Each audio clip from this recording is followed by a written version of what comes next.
botou no Facebook para ver se pelo menos o pessoal de casa fazer umas perguntas, né?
Vai precisar para apresentar? Pode ir.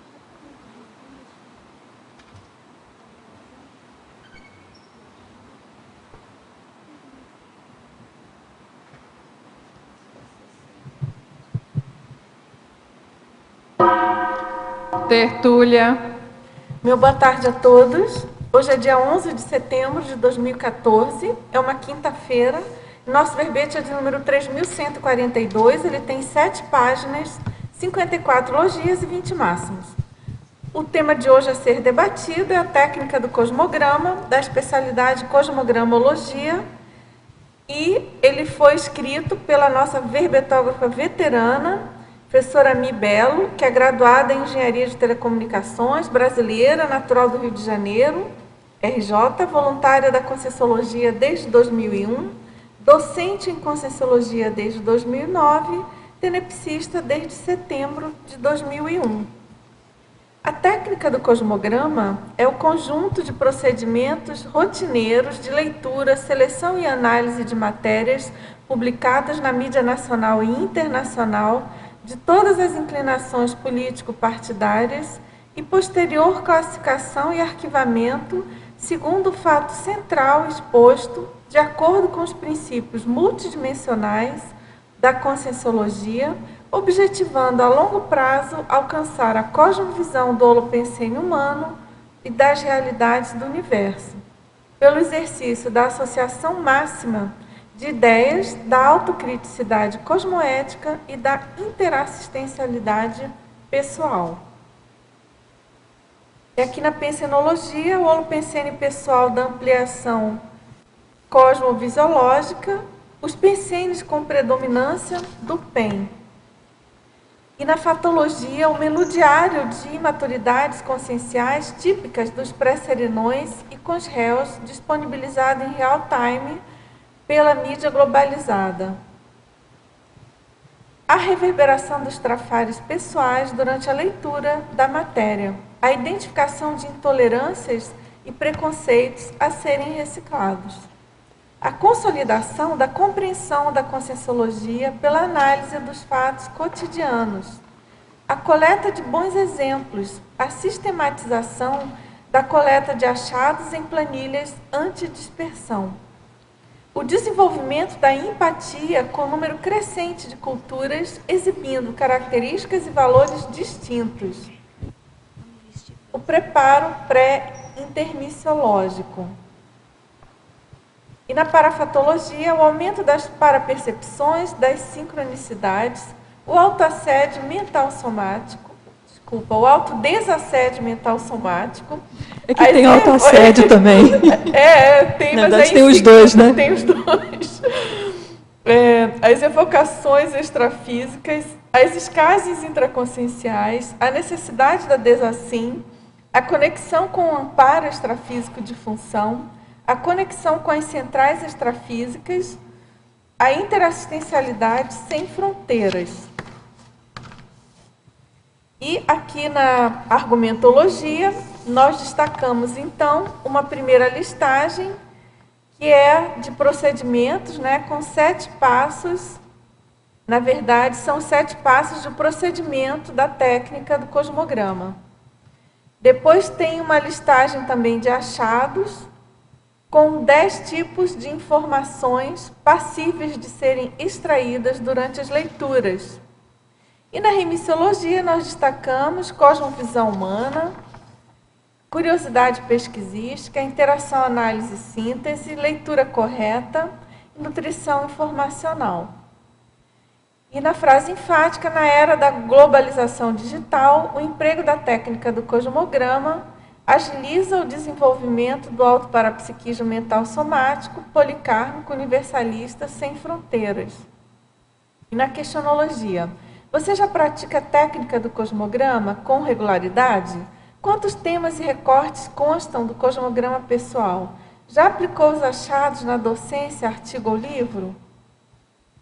E aqui na filmografia específica a gente tem uma fonte, e na bibliografia específica nós temos 11 fontes.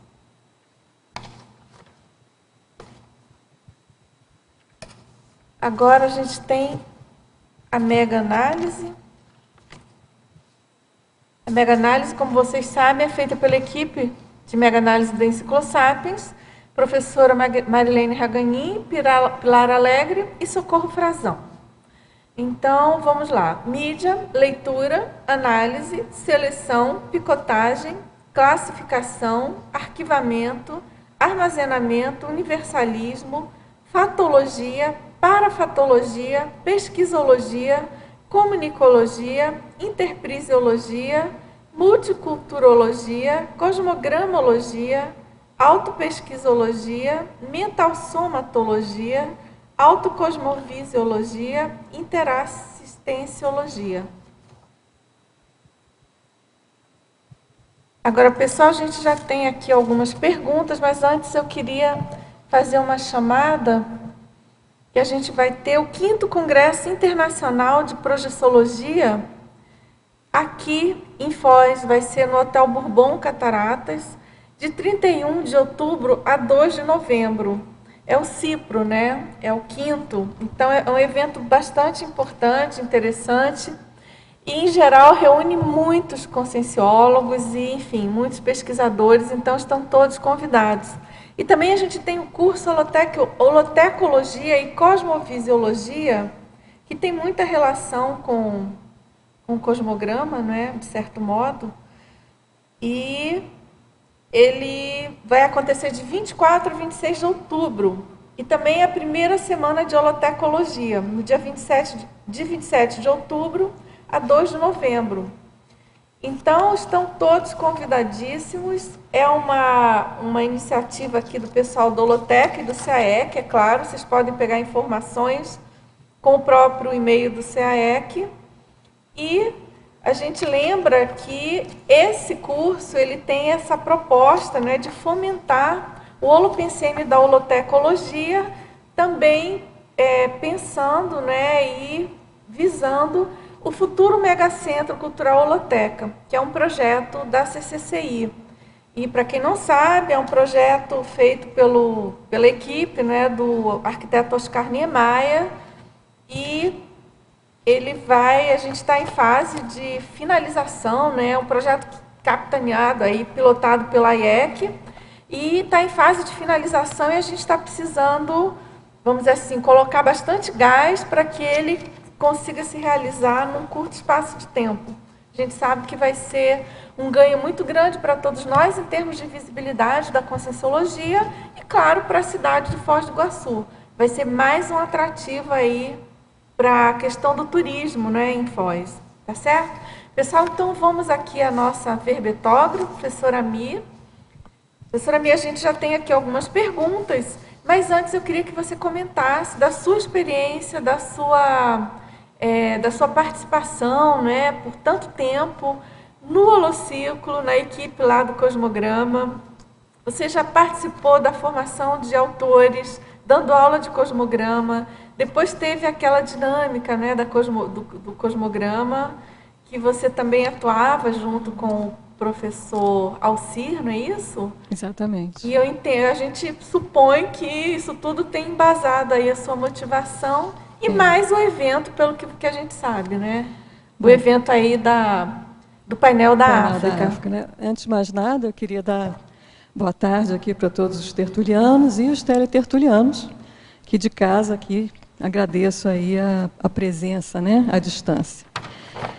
De fato, a técnica do cosmograma é uma técnica que eu faço há muitos anos, Dulce. A primeira vez que eu escutei falar da técnica, eu acredito que tenha sido em 2003, uma vinda que eu vim ao CAEC.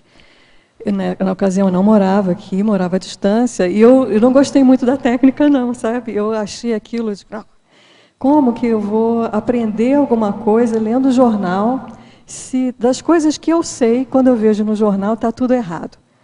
Né? Era essa a minha primeira reação, bem antagônica à ideia de fazer a técnica. Mas, por outro lado, existe o abertismo, né? Experimente, né? Tem suas próprias experiências. Então, eu lembro que eu comecei a fazer, início de 2003. Então, eu juntava aqueles jornais todos, foi na época lá da guerra do Iraque, tinha aquela coisa toda junta, um negócio difícil, né? Porque era muito conturbado, muito pesado. Enfim, quando eu comecei a voluntariar, então, em Foz do Iguaçu, eu vim para cá em 2004, foi meu voluntariado no Holociclo, eu comecei, fiz um período curto de fichamento, e eu comecei, então, a dar continuidade ao trabalho da técnica. Na ocasião, o professor Luiz Bonassi era o coordenador, e ele era muito gentil, explicou, ele tinha uma experiência enorme, porque ele trabalhou muitos anos diretamente com o Valdo, né? Ah, é verdade, então, o Luiz trabalhou muito tempo. Muito, ele sabia tudo, sabe tudo, e tinha uma disponibilidade muito grande de ensinar para todos, para quem tivesse interessado em aprender. Então, foi assim, um período grande, e a partir de 2008 a 2012, eu fiquei como uma das coordenadoras do Holociclo, não do Holociclo, mas da hemeroteca, né, do cosmograma. E foi nessa ocasião que então a gente implementou a dinâmica do cosmograma, porque eu percebia que era difícil a fixação do voluntariado, Dulce. Porque exatamente pelo fator extrafísico, e como a pessoa vai lá achando que é uma técnica mental somática, que é, mas a pessoa se esquece que o extrafísico é muito presente e muito difícil para ser lidado se a pessoa não presta atenção. Então, a gente iniciou o projeto da dinâmica do cosmograma, que era feito no laboratório do cosmograma, e nós fizemos isso. O EPICOM era o professor Alcir, e eu atuei com ele como na parte administrativa, digamos assim, do laboratório. Até escrevi um artigo a esse respeito, né? Depois foi apresentado na Jornada para a Percepciologia, acho que é uma das referências, colocando bastante o holofote nessa questão parapsíquica, que ela até então não tinha, ela não aparecia não tinha não se colocava um ressalto nisso, né? Uma abordagem, né? A abordagem era sempre do mental soma. E a pessoa, às vezes, ela achava, não, eu não tenho jeito para isso, eu não tenho mental soma para isso. Mas o que estava pegando não era a falta do mental soma. E sim, era uma falta ali de assistência mesmo, porque a demanda é grande, né? Na leitura quando a gente faz o cosmograma. Sim, então, basicamente, essa experiência, em todos os artigos que eu escrevi, em todos os cursos que eu dei, a minha docência começou dando a parte de cosmograma nos autores. Formação de autores. Foi formação de autores, ali comecei a minha docência começou ali. Depois, muitas vezes, eu dei oficina do cosmograma, inclusive na África, né? Eu dei oficina do cosmograma, 3 cursos de oficina do cosmograma na África, exatamente há um ano atrás. Então, realmente é um carro-chefe para mim o cosmograma. Faz parte já da minha maneira de pensar, da minha maneira de atuar frente à realidade. Pessoal, a gente não falou aqui, a professora Ami, para quem não sabe, ela é revisora veteraníssima da seção Estrangeirismologia. Todos os verbetes da enciclopédia que tem estrangeirismo, em geral, né, assim, pelo menos é a regra, ela revisa, tá certo? Então, eu penso também que, queria até que depois você falasse da relação estrangeirismologia-cosmograma, que deve ter uma conexão interessante, né? É bem interessante. Você sabe que o estrangeirismo tem muita conexão também com a etimologia, né? Claro. Assim, é impressionante, porque o estrangeirismo de hoje a etimologia de hoje é o estrangeirismo de ontem, digamos assim, né? Há uma relação muito forte. Agora, com relação ao cosmograma, era uma fonte de informações para mim. Isso é uma das coisas que eu apresentei aqui na argumentologia, é da gente tirar proveito, quando a gente está fazendo a leitura do jornal, ou da revista, ou mesmo de um site, a gente tirar proveito das informações que vêm junto com a matéria. Então, você está lendo uma matéria e tem uma palavra nova. A primeira vez que eu vi escrito selfie, né? Eu não sabia que era o selfie. Selfie é isso. E por aí vai. Todo dia aparecem palavras novas que vão entrando no nosso vocabulário cada vez mais rápido, né? Em função da tecnologia, em função da comunicação galopante, né? E então, se a gente presta atenção e começa a fazer uma lista dessas palavras, você começa também a ver quais são as palavras que estão mais quentes, digamos assim. Que tipo de palavra vai chegar mais ao público, ou ver qual o holopensene que cada uma dessas palavras tem, porque a palavra em si já tem um holopensene, que às vezes, muitas vezes a gente esquece, a gente acha que é uma frase, ou uma expressão, uma pensata que tem um holopensene, mas, na realidade, o holopensene da pensata é o somatório do holopensene de cada palavra que é uma sinergia do que é formado pelo conjunto, né? Mas a escolha das palavras, a escolha da nossa linguagem, ela é fundamental para a nossa expressão, para a nossa força presencial, né? E a leitura de jornal amplia isso. E com essa questão da globalização, internet e tal, a questão do estrangeirismo, principalmente da língua inglesa, não só, mas principalmente, tem se intensificado, né? É direto, né? Você vê então, uma coisa entra em todas as línguas, na realidade. Claro que o francês mais resistente, o espanhol também mais resistente à entrada de palavras de outros idiomas, né? Mas ultimamente eu tenho visto alguns filmes coreanos, né, da Coreia do Sul, e eu fico impressionada com a quantidade de estrangeirismo em inglês que eles usam. Claro que tem toda uma influência americana sobre a Coreia do Sul, mas assim, é incrível, né? Porque é um país oriental que tem muito estrangeirismo ocidental. Então, isso é uma ponte, né? Eu acho que isso faz uma ponte, uma união, um universalismo, eu acho que passa por aí, pela intercompreensão, né? Se a gente não tem uma intercompreensão linguística, como que só de boas intenções a gente não chega lá, né? Ok, muito bom. Agora, na fatologia, tem perguntas aqui de teletertulianos, e especificamente na página 13, no final da quarta linha. Ele pergunta, em meio a tantos fatos que nos bombardeiam diariamente, como realizar a leitura por detrás das linhas? Olha, eu vou dizer para você a minha experiência. Primeiro, eu sou uma pessoa desconfiada, eu desconfio de tudo. Tudo que eu leio, eu desconfio. Então, o único jeito que eu vejo para procurar ver o que está por trás das linhas é ler em várias fontes. Porque o jornalismo isento não existe, a gente sabe disso, né? Na realidade, o pensar isento já não existe, né? Cada um de nós temos os nossos vieses, a nossa mesologia. É difícil uma pessoa que seja isenta, né? A gente sempre tem os nossos pré-ideias, né, a respeito. Então, agora imagina uma mídia que é patrocinada por um partido político, ou um think tank, né, daqueles com uma ideologia muito, muito característica. É claro que a informação que vai ser veiculada, ela vai ser polarizada de acordo com esses ideais de quem escreveu. Então, para a gente ter uma ideia um pouco melhor da informação, ou do fato, né, a gente lê um monte de versão. Você vai ler a versão do jornal A, do jornal B, como se for uma notícia internacional, você, por exemplo, você vai ler do jornal do ponto de vista da Europa, acho que a questão da Ucrânia, por exemplo, você vai ler do ponto de vista da Rússia, para você tentar entender um pouco melhor o que está acontecendo. E, em última análise, é fazer o follow-up da matéria, né? É você ir acompanhando a matéria à medida que ela vai progredindo. Com o tempo, você acaba descobrindo. Eu lembro uma das matérias que me fixou muito, há uns anos atrás, foi a matéria de um indivíduo sem memória, que há 10 anos estava perdido da família e foi encontrado. Aí foi aquela emoção, puxa, ele foi encontrado vagando num lugar.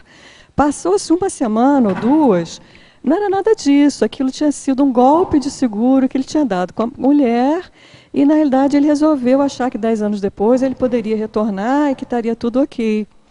Então, às vezes leva um tempo para você descobrir a verdade, se é que a gente descobre a verdade, mas pelo menos uma versão mais próxima do que aconteceu. Então, o follow-up é muito importante e a isenção, a maior que a gente puder, é importante também. Tem que ver também a questão do veículo, né, que está sendo... Sim. Você lê uma Veja, você já sabe que você vai ter que dar um desconto, enfim. Qualquer um, Você né? lê a Folha de São Paulo. Eu assinava a Folha de São Paulo. Teve uma hora, hoje em dia eu não assino mais, não estou acompanhando mais tanto. Mas tinha uma hora que ela era tão petista que aquilo já incomodava. Então, você tinha que ler a notícia na Folha, você tinha que ler a notícia no Estadão, para você chegar ao meio termo. Porque os vieses políticos alteram muito a informação. Você vai ler uma informação americana, por exemplo. O New York Times é um jornal do Partido Democrata. Você lê qualquer coisa que venha da rede Fox, é republicana. Então, você tem que ter uma noção de quais são os interesses por trás daquele... Você sabe que tem uma pergunta aqui que tem a ver já com esse assunto que a gente entrou. Na página 13, também quinta linha, ele pergunta como realizar a confirmação dos fatos em múltiplas fontes. Em qual realmente confiar? Quantas devemos procurar? Eu vejo que essa procura ela vai ser muito em função da importância daquela matéria para a sua pesquisa. Né? Se aquela matéria é primordial para a sua pesquisa, você vai pesquisar em mais fontes. Né? Nesse último ano, eu estou dedicada à pesquisa sobre a África, né? Porque eu estou voluntariando na Intercons e esse está sendo o meu foco. Então, eu leio muitas mídias diariamente. Né? Uso o tablet para isso, eu já tenho no tablet ícones de diversos jornais, esses jornais, essas informações entram gratuitas pelo tablet, e você lê uma, outra. Então, por exemplo, no caso aqui da África, eu leio da BBC, inglesa, eu vou ler da Rádio France Internacional, que é o ponto de vista francês, eu vou ler da Al Jazeera, que já tem um ponto de vista mais do Oriente. E você, agora, por que eu não faço isso para tudo quanto é matéria, né? Nem teria tempo para isso.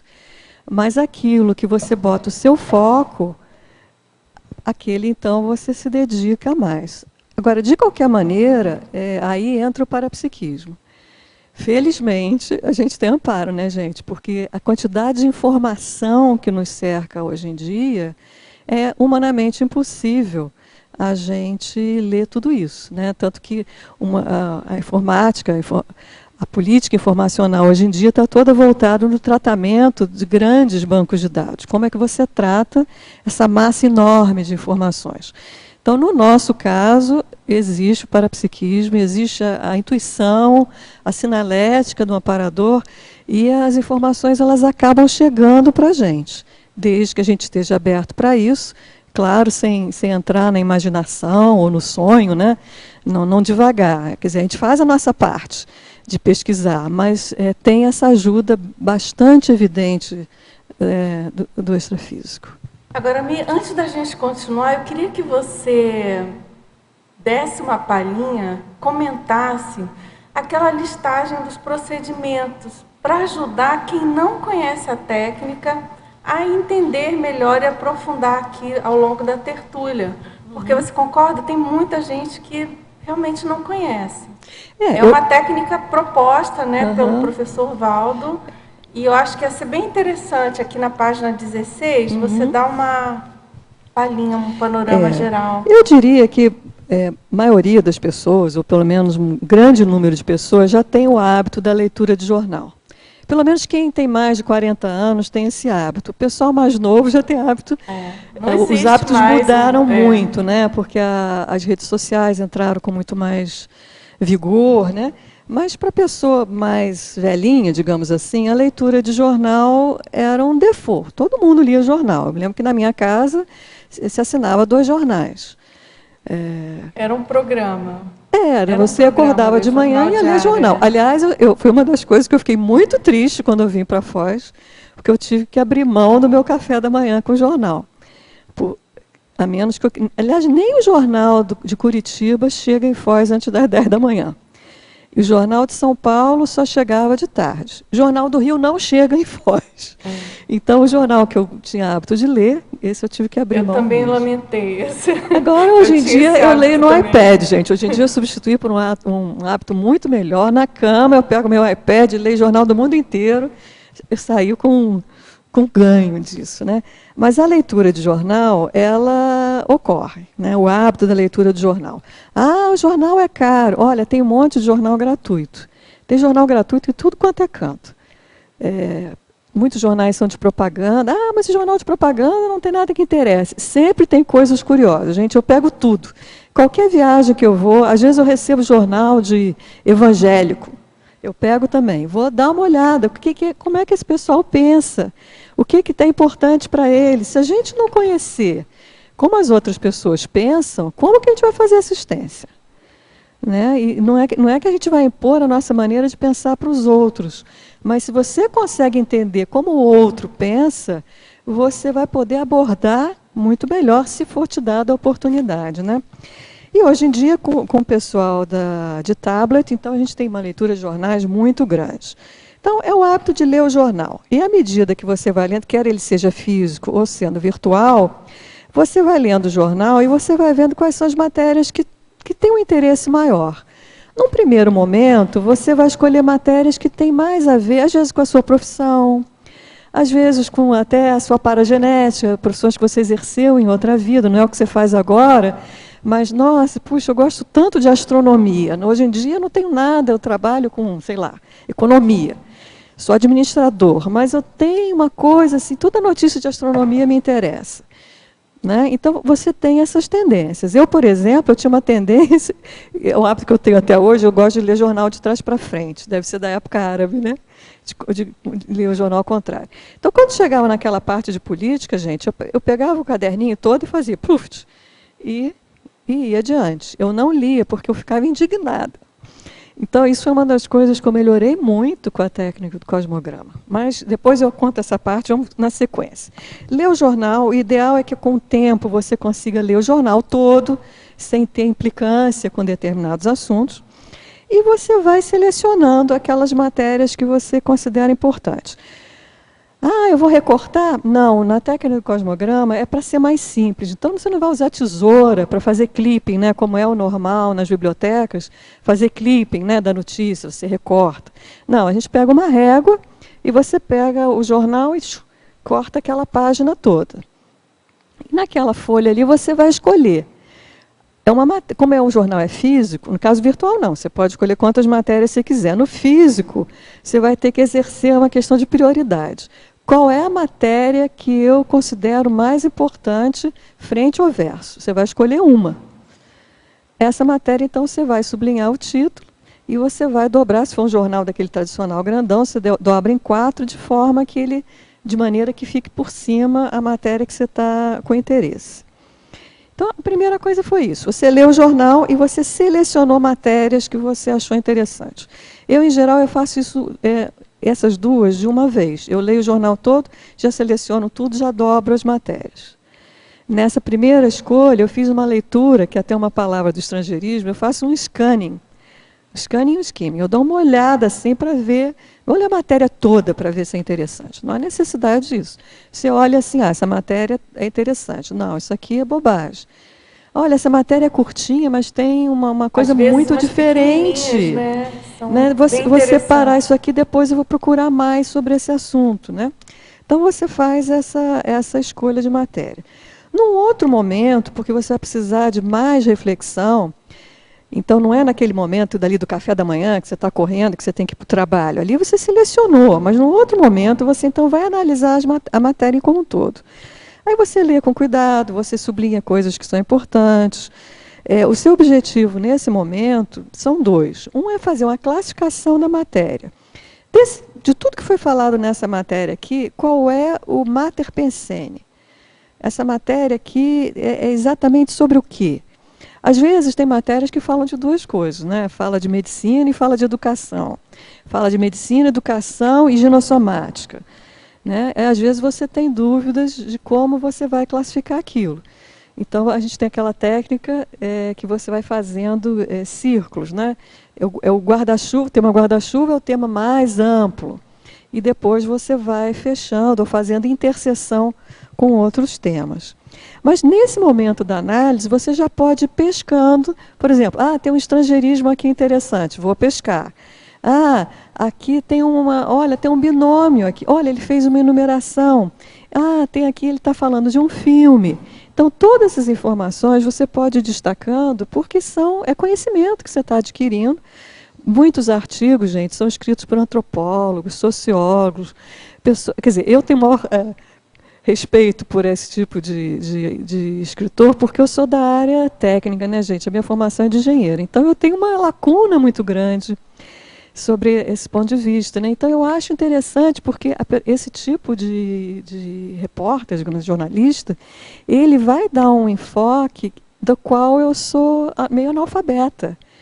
Então, eu tenho muito como puxar conhecimento, a gente tem muito como puxar conhecimento de um especialista de outra área. Não quer dizer que você vai acreditar em tudo que ele está falando, mas não, você tem ele botou uma bola em jogo, que aí, a partir disso, você vai conversar com essas informações que ele trouxe, você vai procurar mais e você vai desenvolver o seu conhecimento no assunto.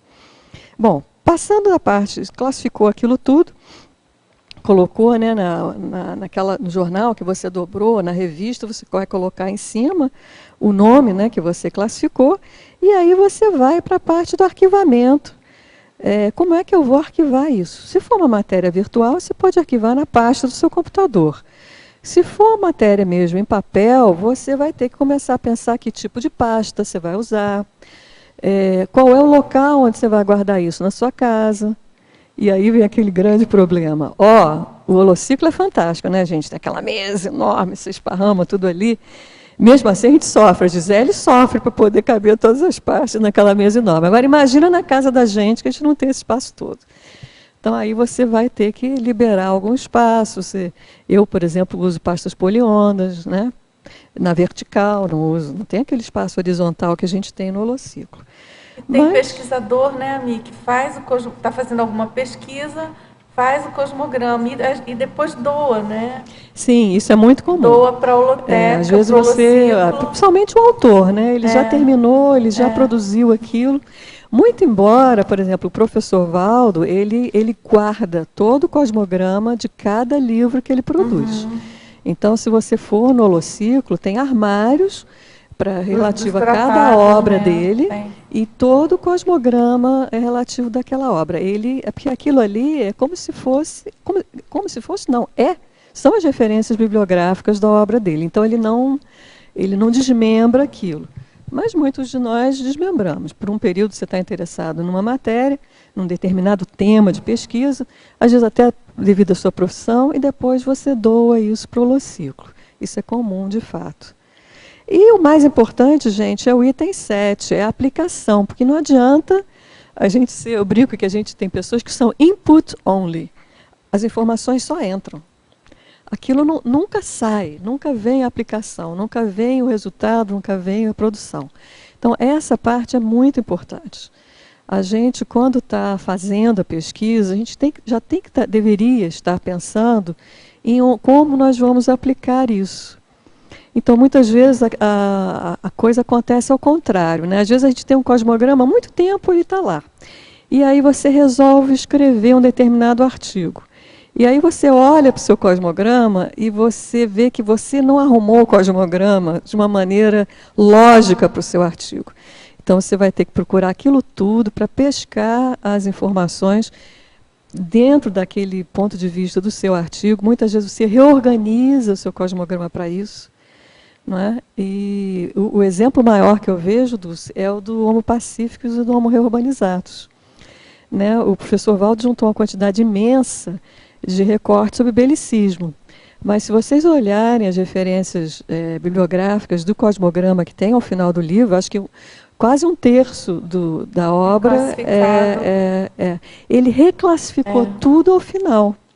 Então, esse dinamismo do cosmograma é uma coisa que o pesquisador vai ter que se abrir para isso. Não pode ter preguiça, porque, não, agora eu não vou arrumar. Não, já arrumei tudo. Como assim vou rearrumar todo o meu cosmograma? Não, as pastas já está tudo etiquetado. Tem que ter banca, e senão você não tira o proveito daquelas informações que você guardou. Fica ali feito museu e não vai ser usado, né? Eu acho que já dei aqui uma geral desses foi ótimo, 7 já itens. deu um panorama geral aí da técnica. Agora vamos lá, na fatologia também, página 13, sexta linha. Ele pergunta, em tempos de eleições e caça aos eleitores, como realizar a análise da inclinação política dos jornais e revistas?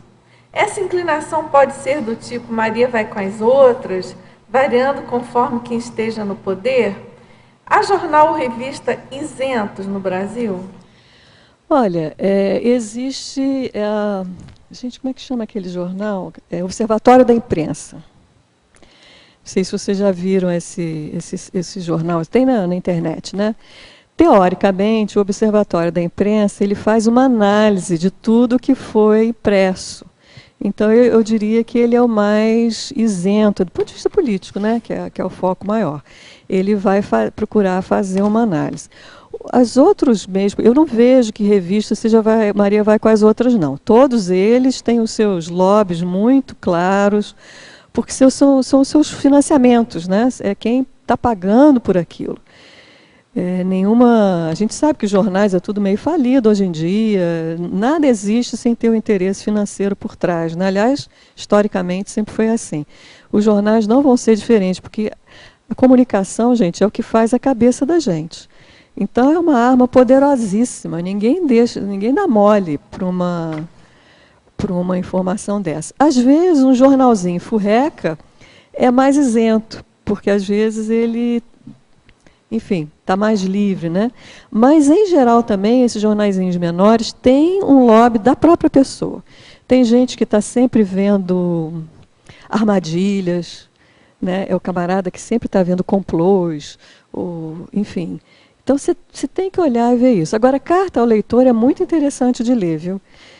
Há pouco tempo, eu tenho acompanhado muito a questão da ébola na África, né? E já tinha visto do indivíduo lá que tinha saído da Libéria e ido para a Nigéria infectado de ébola, enfim, levou para a Nigéria o ébola, nessa última contaminação, né? Lendo uma carta ao leitor, que na realidade eu estava lendo por um site, vem naqueles comentários. A gente não tem muita paciência para ler aquilo tudo, né? Mas eu passei assim, dei uma vista d'olhos, dei um scanning, né? E aí tinha um cara da Nigéria, então, comentando, na verdade ele era da Libéria, como que tinha sido a saída desse indivíduo da Libéria para a Nigéria. E eu falei, gente, isso não tinha sido saído em nenhum dos grandes jornais, porque é meio que fofoca, né? O leitor, ele pode colocar uma coisa, porque ele não vai ser julgado, né? Digamos assim. Então, o que ele colocou ali? Que o indivíduo que foi da Libéria para a Nigéria já doente, ele era um funcionário público da Libéria e o governo da Libéria queria que ele participasse de uma reunião de um grupo, um grupo econômico, o ECOWAS, que é um grupo econômico da África Central, que ia acontecer na Nigéria. E ele, no emprego dele, ele estava de licença, porque a irmã dele tinha morrido de ébola. Então, ele estava de licença e tinha sido notificado para o Ministério de Saúde. Então, ele deveria estar em quarentena. Mas, por interesse de que ele participasse na reunião, liberaram ele para viajar. Claro que ele não conseguiu ir a reunião nenhuma, porque já chegou. E tem os filmes que foram feitos, aquelas câmeras, né, que tudo quanto é lugar que a gente vai tem câmera, depois, né, do fato ocorrido, viram lá o que tinha sido filmado. Ele ainda na Libéria, no aeroporto da Libéria, ele estava passando muito mal, já se deitando no chão do aeroporto com dor, e mesmo assim ele me embarca e leva então a doença para um outro país, né? E matando várias, já pelo menos 20 já morreram na Nigéria em função dele. Então você vê, eu não tive essa informação por uma fonte, não foi uma BBC, uma RFI que trouxe essa informação. A informação veio numa carta ao leitor, aí depois eu saí procurando e achei aí um jornal, então, local, com essa informação. Então, tem que ter uma certa vontade interessante, que aí o leitor faz o papel de jornalista, né? Porque aí pode ir, analisar, pesquisar exatamente. mais, aí a gente se entrar procura em contato mais com o leitor. Exatamente. Aí você vai ver que aquele cara... Normalmente, as pessoas que comentam em site, eles são blogueiros. Nos dias de hoje, a maioria das pessoas tem seu blog. Né? A pessoa que tem hábito de colocar a carta do leitor, ele já tem um blogzinho que coloca isso. E aí eu fui ver que a própria revista, ele já escolhe, quer dizer, ele recebe aqueles blogs e ele já escolhe. Então, a revista já fez uma pré-seleção daqueles que ela considera mais... Quer dizer, também já tem um viés aí, né? Não é tudo que vai ser impresso. Você vê que o viés vai ter sempre. Porque é a revista que vai escolher a carta de leitor que vai ser impressa, né? Não tem jeito. Mas, de qualquer maneira, há um pouco mais de liberdade de expressão que o próprio jornal tem. Né? Porque é um indivíduo. É interessante. Agora, professora Mina, a sindromologia, página 15. Você poderia fazer um contraponto sobre a síndrome da ectopia afetiva? Olha, eu diria que o jornal está cheio. Eu acho que 50% das notícias que a gente lê no jornal, se não for mais, são exemplos da síndrome da ectopia afetiva. Olha, ontem eu li o pai que matou 5 filhos, isso nos Estados Unidos, enterrou não sei aonde. A mãe procurando pelos filhos e o pai já tinha matado e enterrado os filhos. E por aí vai, é diariamente, é marido que mata mulher, é mulher que mata marido, é mãe que mata filha, filho que mata mãe, isso é direto. Né? E sem falar, às vezes a coisa pega uma abrangência muito maior. Né? Se a gente entrar, então, nas coisas tipo os pedófilos, né? São pessoas que já sofreram abuso do seu pai, e muitas vezes, e aí vão repetir. Então, é aquela síndrome da ectopia afetiva em cascata, né? Efeito dominó, aquilo que vai não crescendo, e o conflito vai aumentando.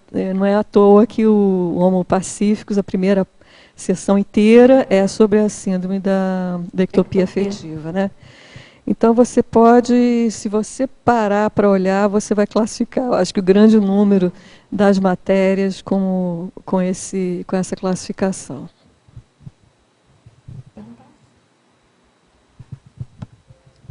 Na página 13, patologia, a segunda linha. A reverberação dos trafares pessoais durante a leitura da matéria. Como é que é isso? Eu comentei aqui que originalmente, eu pegava toda a parte de política, e pegava o bloquinho inteiro e passava adiante. Porque aquilo me incomodava absurdamente. Quando eu comecei a aplicar a técnica, a ideia que eu tinha na minha cabeça é como se eu tinha virado um médico. Eu botava luvas, bisturi, e aí eu passava a dissecar as matérias da mesma maneira que um médico vai, por exemplo, extrair, por exemplo, um câncer do pulmão de um tabagista. Né? Você já imaginou se o médico, na hora que ele fosse operar o doente, ele ficar indignado? Esse cara sabia que não podia fumar, por que fumou? Ele não pode fazer isso, pode? por mais que ele fique indignado contra a ignorância crassa da pessoa, do fumante, naquele momento, ele não pode deixar ecoar nele qualquer trafar do tipo de heteroimperdoamento, que é o que acontece muitas vezes, né? Então, infelizmente, em geral, a gente reage naquilo que é o nosso ponto fraco. Aquilo que a gente fica mais indignado, em geral, tem a ver com... Então, a relação com a teoria do altruísmo dentro, com base na técnica do... eu diria, eu chamei aqui da benignidade, né? E não deixa de ser o altruísmo. Embora o altruísmo, ele vai mais além. A benignidade, a pessoa nem está doando nada, mas pelo menos ela não está sendo, ela está sendo benigna, ela está exercendo o heteroperdoamento. Eu diria que a pessoa benigna é aquela que não vai fazer o heteroimperdoamento. Não importa o que o indivíduo na sua frente tenha feito, a pessoa benigna vai procurar ou consegue ter sempre um olhar bondoso, benigno. Não é ser bobo, não é não julgar, não é ser poliana, mas é compreender o nível evolutivo daquela pessoa e não se indignar com aquilo, que é um trafor do assistente, né?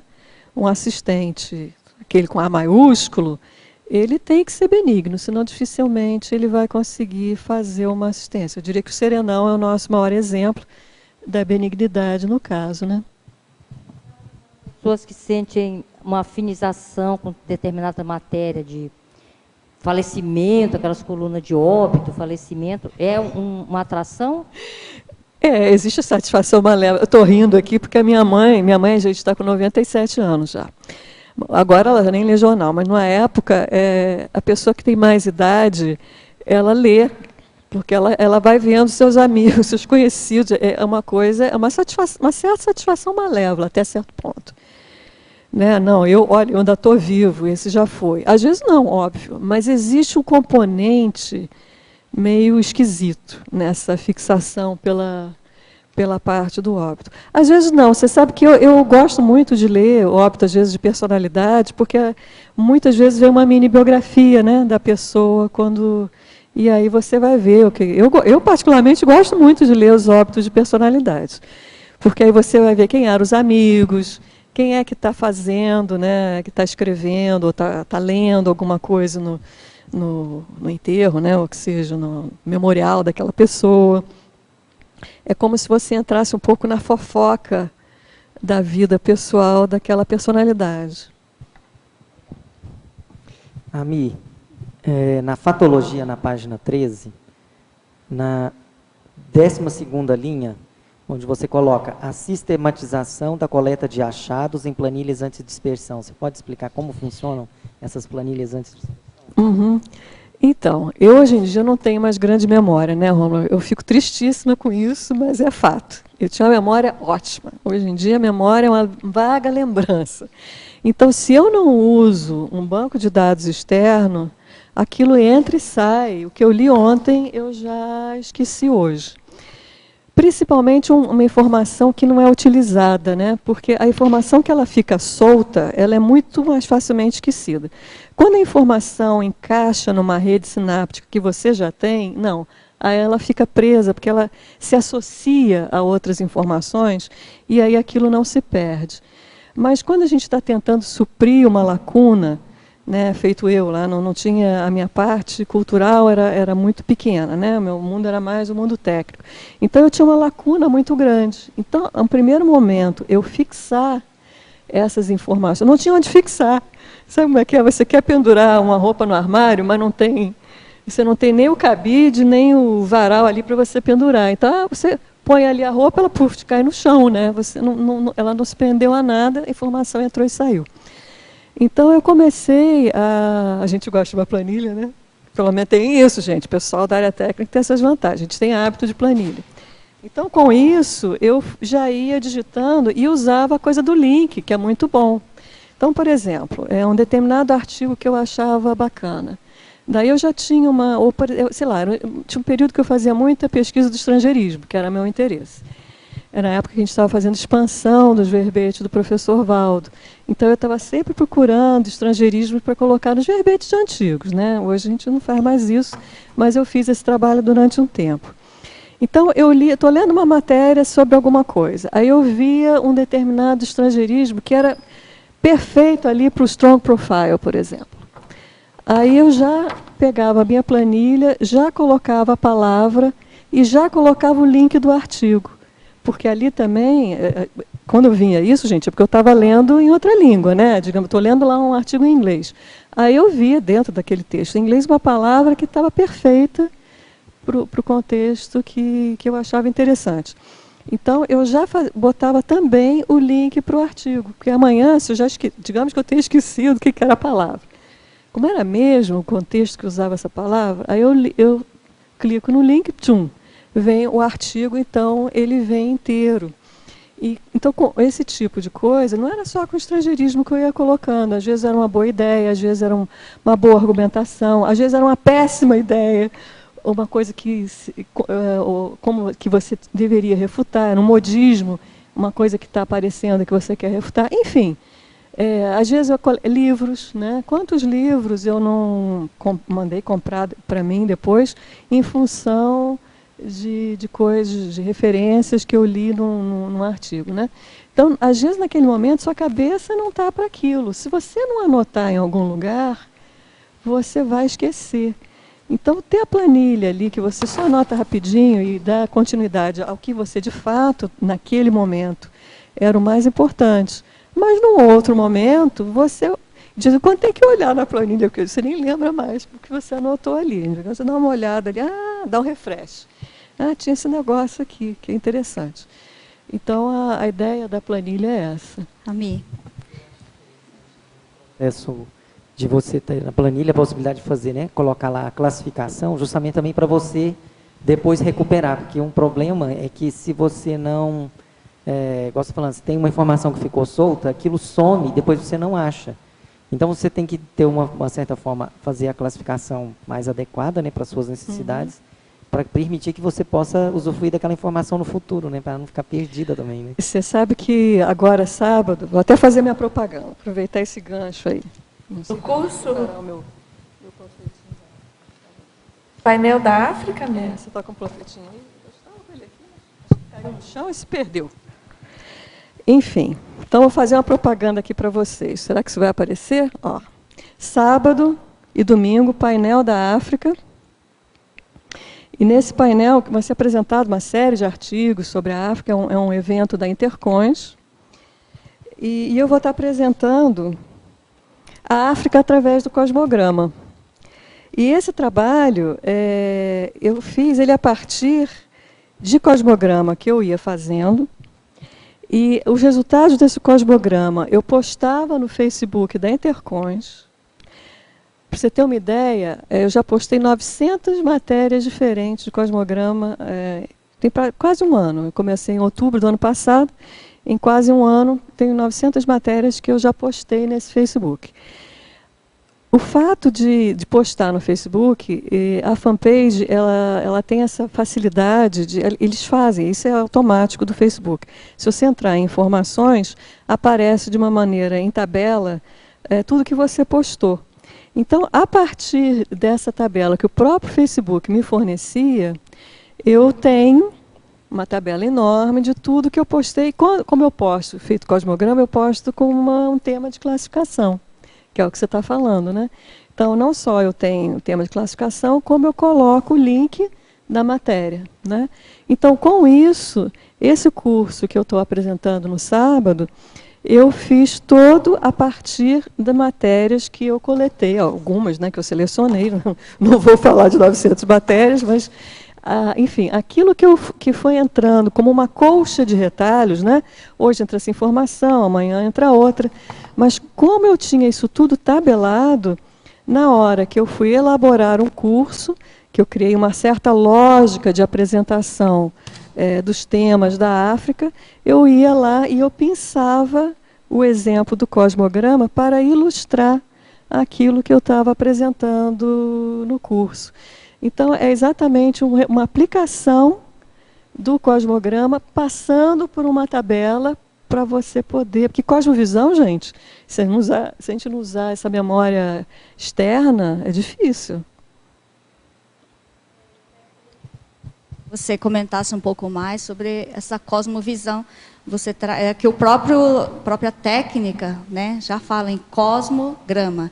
Né? Na definologia você traz como alcançar o cosmovisão do holopensene humano, na sinonimologia a técnica da globalgrama, e na remissiologia, cosmovisão humana, cosmovisiológico. A gente sabe que o cosmograma é uma amostra do que está acontecendo no cosmos. Né? Então, eu gostaria que você comentasse a importância dessa técnica para a gente ampliar, para desenvolver a cosmovisão. A cosmovisão é uma meta. Né? Eu estou longe de ter a cosmovisão. Mas o cosmograma é o caminho. E eu vejo, Keiko, que há uma técnica da circularidade. Isso ficou muito claro para mim, é uma das coisas que eu vou estar expondo nesse curso de sábado, é como a técnica da circularidade vai funcionando. Lembra que eu falei do exemplo, que você não tem o armário, não tem o varal, não tem o cabide, você pega a informação cai. Então, no primeiro momento, ela ficou ali, sei lá, próxima ao chão do armário. Mas na segunda vez, você já veio com um cabide, ou você conseguiu dobrar a informação e botar numa gaveta, digamos assim. Então, aos poucos, cada vez que você passa de novo por aquele assunto, você dá uma rearrumada, você aumenta um novo ponto de vista para o assunto, um pouco de luz, sabe, o foco ilumina um pouco mais em volta. E você começa a agregar outras informações àquela primeira informação que você tem. Então, aos pouquinhos, você vai ampliando. Né? Aquilo que no início era um ponto meio que perdido no espaço, de um ponto ele já passa ali para um micro-organismo, de vírus, né? Ele já passou ali para uma bactéria. Aquilo vai crescendo até se tornar um conhecimento mais desenvolvido, com mais detalhes. Um outro exemplo que eu posso dar aqui é de um projeto. Você, quando começa a fazer um projeto de casa, no primeiro momento, você põe lá aquela planta, né? Você põe ali, a Dulce que é arquiteta, né? Primeiro é uma coisa bem grosseira, né? Deixa eu ver, a casa tem que estar voltada para tal direção do sol. Então, sei lá, o terreno tem esse formato, então a casa vai mais ou menos obedecer o formato do terreno. Com o tempo, você vai agregando uma quantidade de detalhes àquela planta. Né? No final, você tem cortes, vistas, você tem a planta elétrica, você tem a planta hidráulica, você tem, né, enfim, aquilo foi se enchendo de informação. É mais ou menos isso o conhecimento humano. Você vai ter que, no primeiro morfopensene, digamos assim, muito não especializado, aquilo vai entrando mais informações. Então, é por isso que o cosmograma ele é devagar e sempre. Né? Ele é uma coisa que você não pode ter pressa, e ao mesmo tempo é com muita tranquilidade, sabe? Que a informação ela vai chegando, você só tem que estar com o olho aberto, porque ela passa assim na sua frente, entendeu? E com isso a gente começa a compreender melhor os outros também, né? Essa é a ideia.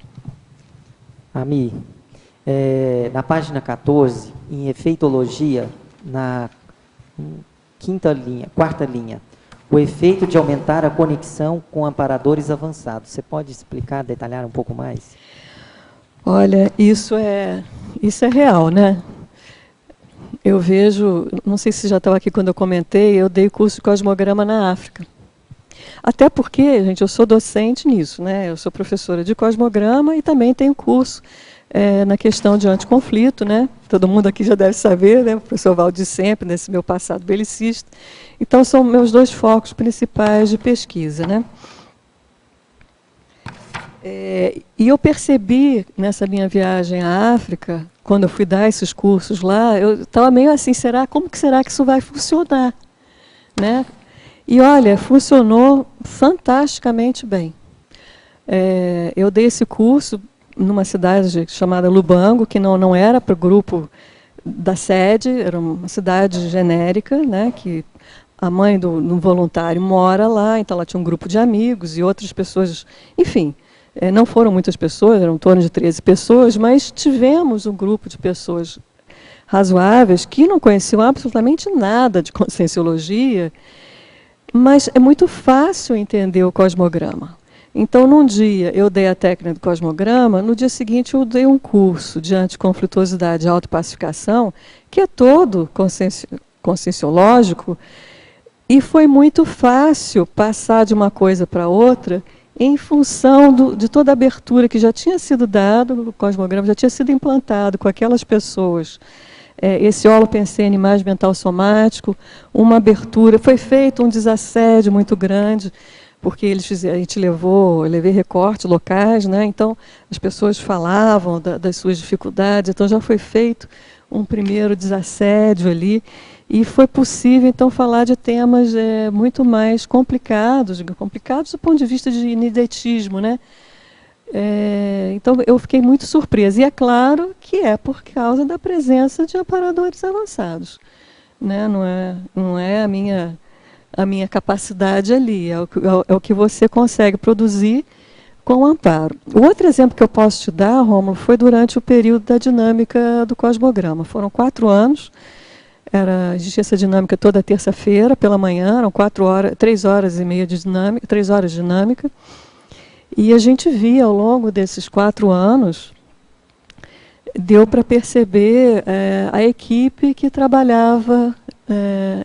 Eu percebia como uma extensão da equipe do holociclo, até porque o laboratório do cosmograma é encostado ali o holociclo, né? Então era aquele holopensene mental somático, mas de um fraternismo. Fazer conexão com as centrais extrafísicas nessa dinâmica era muito fácil, gente. Era muito fácil.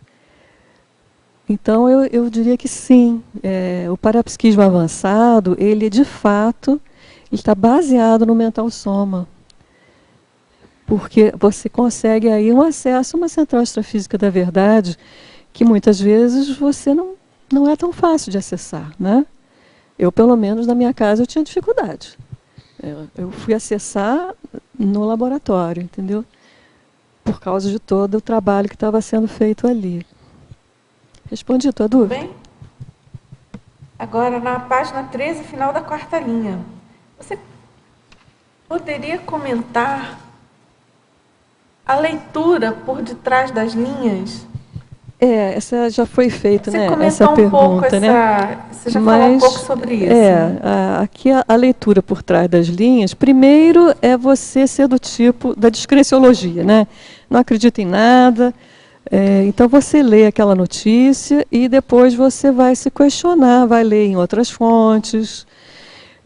Tu tem comentado o negócio da África, né? Eu tenho muita notícia de ONGs, né? De assistência. Toda vez eu leio com muito cuidado. Eu leio a notícia, depois eu procuro ler sobre a própria ONG, vejo que tipo de trabalho de fato está sendo feito, vejo por que certas coisas não dão certo. Tem uma notícia que eu fiquei chocada, numa daquelas regiões ali, se não me engano, é da Somália.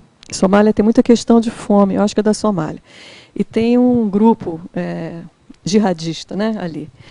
E eu não entendia direito. Tinha as ONGs querendo fornecer coisas e esse pessoal indo lá contra, perseguindo as ONGs. E aí, eu lendo uma outra matéria, veio um outro ponto de vista. Por quê?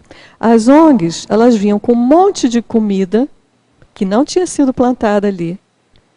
E, em geral, elas traziam esse monte de comida quando a colheita local estava sendo realizada. Então, quando o pessoal local colhia e iria vender, aí vinha um monte de comida doada de fora e quebrava os agricultores locais. Aí esse pessoal acho que é Al-Shabaab, esse grupo, o que eles fazem?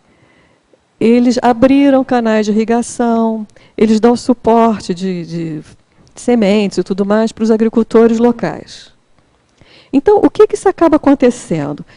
Acaba que os agricultores locais vão dar suporte a esses terroristas contra aquelas ONGs. Aí eu passei a me perguntar, mas será que as ONGs também não têm o ponto de vista de ocidental que realmente está trazendo isso tudo porque quer derrubar essa facção? Porque a gente sabe que é isso. Então, é isso que eu quero dizer, como ler por trás da notícia. Eu não sei te dizer quem está certo ou quem está errado. Mas é leitura crítica, Mas né? é uma leitura crítica. E ela demanda uma certa paciência e você, interligação, né? e interligação. A associação de ideias é fundamental. o tempo todo, E aí você vai, então, isso não é bem assim, peraí. Como é que será? Então, qual será o melhor caminho, né? Não, inclusive, quando em noticiário, em televisão, para mim, pelo menos, isso é muito comum. Você ouve aquela notícia e a hora que você... E você fica esperando, né? A hora que você acha que realmente entrar no assunto e já terminou. Aí muda para outra coisa totalmente fora e você fica assim, como Você assim? fica ali em suspenso e para onde, Porque para onde aquela vamos? notícia super picotada, ultra editada, realmente para ninguém pensar sobre, já corta e muda de assunto. Só que aquela síntese ultra manipulada, né? Para você não pensar no assunto. Então, eu acho que isso é uma leitura por trás das entrelinhas da imprensa, não digo em geral, mas boa parte da imprensa trabalha com a gente assim, Não, né? e fora os erros, não né? pensar muito, né? Olha, é isso aqui, não me pergunta mais não, porque eu não vou poder te falar. Porque na realidade tem lá a Reuters, né? A Reuters lança a as informação, agências, sempre tem né? uma fonte da informação. E aí, a partir daquilo, as pessoas leem, muitas vezes nem entenderam direito, nem têm um inglês suficiente ou a língua original suficiente, e quando já vem a informação, ela já vem adulterada. Eu já vi isso várias vezes. A informação em português, tanto que em geral já vem truncada, já vem, porque houve uma compreensão, porque muitas vezes também a coisa não está clara na maneira que está escrita ali, e aí a pessoa deduz uma coisa que não era exatamente aquilo. Então, isso é uma outra coisa, gente. Cosmovisão requer poliglotismo. Tá? Eu diria que sem poliglotismo fica difícil. E parapsiquismo. E parapsiquismo, claro. Eu queria até te perguntar a sua opinião a respeito. Assim, eu tenho, sei lá, observado que eu leio jornais na internet todos os dias, né? E eu, assim, não sei, eu acho que no jornal impresso, a gente não vê tanto esse problema que eu vejo, por exemplo, no jornal eletrônico na internet. Que é você, por exemplo, ver uma chamada, alguma coisa escrita na manchete, na notícia, que quando você lê, você pensa uma coisa. Quando você entra dentro da notícia, você vê que parece que o conteúdo é exatamente o contrário do que está escrito na manchete. Ou seja, a pessoa que escreveu o título, né, da manchete, etc., você vê que ela, ou ela mesma própria não entendeu, ou ela não soube colocar a coisa de uma maneira correta. Porque você, na hora que você lê o conteúdo, você vê que aquilo que você tinha interpretado ao ler o título, é exatamente o contrário do que está lá no conteúdo, né? Assim, em termos de posição, alguma coisa, há uma certa desinformação. Quer dizer, você fala, se a pessoa for ler só a manchete, ela está perdida. Não, só a manchete é complicado, até porque a manchete é uma isca. Então, a manchete ela tem que ser sensacional. Pelo menos essa é a teoria, né, gente, da comunicação. Não assina embaixo. Mas a teoria da comunicação é de iscar o leitor pelo sensacionalismo. Então, as matérias, os títulos, muitas vezes levam a enganos. Tem coisas que são interessantes, a pessoa vai fazer um trocadilho. Sempre tem que ter um gancho. Título é um negócio poderoso, gente. A gente sabe disso. Tem até o verbete do título do professor Valdo, né? Mas você pode fazer uma coisa metafórica, inteligente, ou você pode fazer uma coisa daquela que espreme e sai sangue, né? Mas nesse caso que eu estou falando, por exemplo, são assuntos assim, do cotidiano mesmo. Às vezes um fato, alguma coisa que aconteceu, entendeu? E aí você lê pela manchete, você pensa que é uma coisa. Quando você entra, você vê que, na verdade, às vezes é o contrário do que está escrito. Ou seja, é que teve a forma de escrever, por exemplo, a pessoa, às vezes, não escreveu o título, emitiu uma palavra, um verbo, que, no fundo, aquilo seria essencial para o entendimento. Quando você entra dentro, você vê e fala, poxa, mas como é que uma pessoa, um jornalista, escreve um negócio desse jeito? Então, e eu acho assim que no jornal impresso, pelo menos eu noto menos esse tipo de problema. Mas teoricamente, Rômulo, é a mesma coisa, viu? Teoricamente, o impresso é exatamente, a menos que seja aquela a notícia do minuto, aquela não. Aquela notícia do minuto vai ter esse tipo de coisa. Mas, em geral, o que você lê na internet é cópia do jornal, né? Tanto que você tem, inclusive, a hora, enfim, direitinho do que foi feito. Agora, dentro disso que você falou, eu tenho a impressão que tem muito erro de tradução. Porque as matérias, particularmente em inglês, os títulos são complexos, gente. Olha que o meu inglês não é ruim.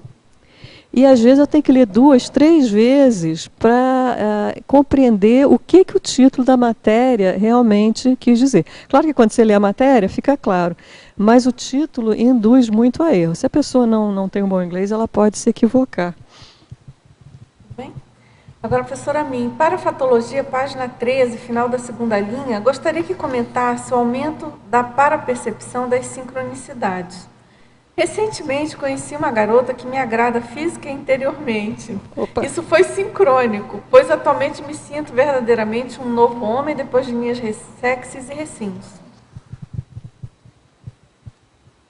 Ele pede para você comentar o aumento da parapercepção das sincronicidades. Mas deixa eu ver se eu entendi. A sincronicidade foi ele ter encontrado a namorada com o quê? É a história da pessoa estar preparada e as coisas aparecerem, né? No caso, a sincronicidade que ele aponta é que ele se sente mais preparado. Ele fez ressexes e recins. Ah, e aí chegou uma pessoa e ele conheceu uma pessoa que está... Bacana, né? É, interessante. Melhores energias. Foi exatamente isso que eu pensei aqui, né? Que eu pensei do ponto de vista do cosmograma, né? Tipo assim, você está lendo uma matéria. Eu vou lembrar que uma época eu via muita conexão entre as matérias que eu lia no jornal e o verbete que ia ser apresentado no dia seguinte. Teve um período muito grande, que isso é uma das coisas que eu proponho aqui, em que eu buscava matérias relativas ao verbete. Então, eu lembro de uma matéria que eu fiquei assim, bem impressionada, era uma matéria sobre automóvel, lembra um verbete automóvel que o professor Valdo apresentou? E ele comentava que ele trabalhava no carro, o carro dele era todo preparado, né? Todo maceteado para ele trabalhar no carro. Lembra que ele contava isso? Contou isso exaustivamente. É inesquecível, apesar da gente nunca ter conhecido. A gente nunca viu, mas a gente sabe tudo, né? O carro com o motoqueiro, o carro que era o Fuscão, enfim. Era um macrocarro, mas enfim. Eu lembro que no dia seguinte, eu estava lendo um jornal, o que tinha acontecido? O governador de New Jersey, gente, é um estado minúsculo do lado de Nova York. E porque é um estado minúsculo, o governador se sente obrigado à inauguração de tudo, porque não tem como, não deu para chegar, porque você faz tudo de carro. Então, tinha toda a descrição do carro desse governador, e ele tinha tido um acidente de carro que estava em coma. E ele saiu desse coma durante a tertúlia, porque quando eu li a notícia já tinha sido, né? Então eu falei, gente, então eu via muita sincronicidade entre a tertúlia e assuntos, claro que eu até trouxe o recorte, dei para o professor Valdo. Esse governador se recuperou, estava dado assim como morto, mas ele se recuperou e ainda continua, enfim, terminou lá o governo que dele. Bacana, interessante. Então, era isso que quer dizer, não que seu encontro com a sua dupla não seja fantástico, mas o que eu tinha pensado aqui era isso, você está pensando num assunto e o recorte vem, e as informações vão se encaixando, é esse tipo. E muitas vezes, que você está mais distraído, você percebe pelas energias. O campo muda, aquilo altera, e aí peraí, deixa eu prestar atenção nisso aqui, porque tem alguma coisa, né? Agora, aí no caso dele, né, Ami, também só lembrando que, claro, se você fez ressexes e recim, você se afinizou com o holopensene mais homeostático, mais ligado aí no fluxo do cosmos, né? Que não é tão pequeno assim. Não, então, só a gente ter, só a gente conseguir deixar os nossos não amigos, ou nossos ex-amigos não tão cheirosos assim do passado para trás, já abre espaço para outras pessoas chegarem. Exatamente. Né? Agora, professora Mi, na página 13, final da terceira linha, ele pergunta como se contextualizam o princípio das interprisões grupo-kármicas e o princípio do acerto grupo-kármico com o tema do seu verbete. Então, eu acabei de comentar, não sei se você ouviu, eu comentei o lance do funcionário, né, da Libéria, que, doente, estava de licença no trabalho, porque deveria estar em quarentena, né, de ébola, e ele me viaja para a Nigéria. E pelo menos 20 pessoas já dessomaram em função dessa viagem dele. Você não diria que é uma interprisão enorme? Muito grande, né? E agora, o acerto grupo kármico, por outro lado, você vê isso todo dia. São pessoas que estão lá ajudando, são pessoas que... Olha a Angelina Jolie. Ela deve estar tentando fazer algum acerto, grupo kármico dela, com uma série de mulheres, né? Ela, há pouco tempo, teve lá um fórum em Londres sobre as mulheres vítimas de guerra, né? São as mulheres estupros, etc. Violência de guerra contra a mulher. É todo o movimento que ela faz. Você olha para a Angelina Jolie, provavelmente ela foi homem há pouco tempo, né? Porque ela não é uma mulher feminina, assim, né? Embora ela seja sexy e tudo mais, é porque hoje em dia o nosso esquema de sexo é bem andrógeno, né? Mas pelos padrões femininos antigos, eu tenho como hipótese que ela esteja procurando fazer um acerto grupo kármico. E, aliás, é o que nós pretendemos fazer, né? Nós da Intercons, eu acredito que muitos de nós temos isso em mente, né? Com esse trabalho na África. E o próprio ato de fazer a pesquisa com cosmograma. Sim, puxa, o que a gente... Nossa, eu me lembro que, nossa, eu nunca vou esquecer isso. Eu tinha começado a fazer TENEPS. Foi muito no início. E eu me lembro que tinha um recorte de jornal na época que eu lia todo dia, no caso JB. Enfim, eu separei a notícia da Dessoma, de um arquiteto que eu admirava muito. E, enfim, uma pessoa jovem, foi uma coisa meio esquisita, assim. E eu fazia TENEPS onde era o meu escritório, e do nada, assim, ingenuamente, eu deixei o recorte. Estava na caixinha da TENEPS, né? Apareceu no TENEPS. Estava na caixinha da TENEPS. Pois é, então, foi interessante, não deixou de ser um cosmograma, né? Não foi Mas com essa técnica, sabe, que eu nem sabia fazer direito. Eu acho que isso é uma das coisas mais poderosas para o assistente que quer se desenvolver, porque o cosmograma ele realmente abre a porta para a policarmalidade. Claro. Porque, em geral, a gente está muito voltado para o nosso próprio umbigo, ou para os problemas dentro da família, ou dentro do ambiente de trabalho. Para a gente transcender e poder realmente fazer uma assistência mais por atacado, o cosmograma facilita isso, porque você está aqui, mas você é capaz de fazer uma assistência no outro lado do planeta. Agora, em tecnologia, ele é totalmente tecnólogo, o teletertuliano. Na página 13, primeira linha, em tempos de internet e excesso de informações, quais seriam as melhores práticas para a aplicação da técnica do cosmograma para a coleta, seleção e armazenamento em ambiente virtual? O seu arquivo físico já foi superado pelo arquivo virtual? Já. Em termos de número de artefatos? Já. Porque, conforme eu comentei, eu estou há um ano fazendo, quase um ano, mais de um ano, eu faço cosmograma da África. Mas ele se tornou realmente mais sistemático quando eu comecei a dar saída para aquilo que eu lia, que foi através da postagem no Facebook. Então, qual é a minha técnica? Eu não uso a técnica do cosmograma exposto, digamos. A técnica do cosmograma exposto é aquela do holociclo, né? Que você tem o papel e está tudo espalhado ali. Eu leio tudo pelo iPad. Após, isso eu faço de manhã, vou lendo e a matéria que eu acho interessante eu mando para mim por e-mail. Então, ali naquele momento, eu estou fazendo o scanning, e vou enviando para o meu e-mail. Então, eu leio lá 3, 4 jornais e mando para o meu e-mail.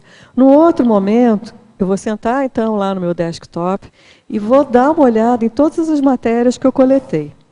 No meu caso, eu vou escolher algumas, porque eu não vou publicar tudo que eu li.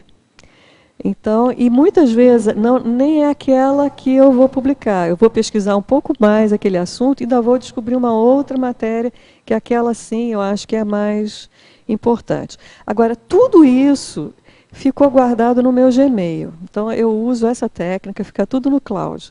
O meu Gmail, eu tenho pastas, então eu tenho aquilo que eu achei interessante, mas não é para mim, digamos assim, não é o tema que eu estou pesquisando, eu coloco numa pasta lá, eu coloco a classificação. Você usa o Drive ou é outra ferramenta do Gmail? Não, eu deixo tudo no meu e-mail. No e-mail. Porque como eu mando por e-mail, eu só pego aquele e-mail, marco, e aí eu vou botando em pastas. Então, eu tenho pasta da África, tenho pasta de belicismo, dentro da pasta de belicismo eu tenho subpastas. Então, sim, eu hoje em dia eu tenho muito mais recorte quer dizer, que não é recorte, né? Eu tenho muito mais links de artigos virtuais, pelo menos nesse tema da África, muito mais do que eu tenho físico.